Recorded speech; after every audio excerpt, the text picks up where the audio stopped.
Hakikisha usiku chakula unachokula huli chakula ushibi kupitia no.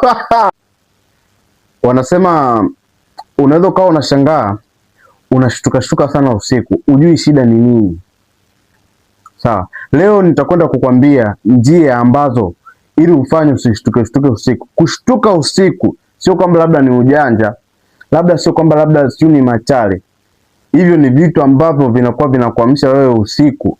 Ina maana ni mapepo, mashetani yanakuamsha wewe usiku.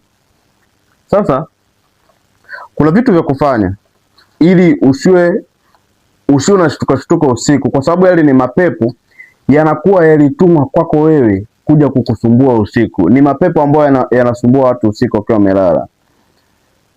Mungu usaliumba kwamba mtu alale usiku, mchana afanye kazi. Wewe kwa nini unashtuka usiku? Sasa kaa vizuri, subiria ili uone jinsi gani mapepo yanavyofanya kazi usiku. Wewe kipindi unavyoshtuka usiku pale, kitu gani ambacho kinakuwa kimetokea baada ya kabla ya sekunde 2 za wewe kushtuka. Sasa twende uone.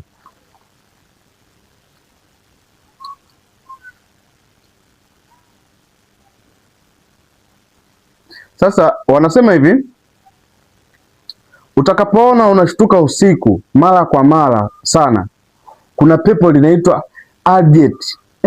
Yes, Aljet. Kuna pepo linaitwa Aljet. Alafu kuna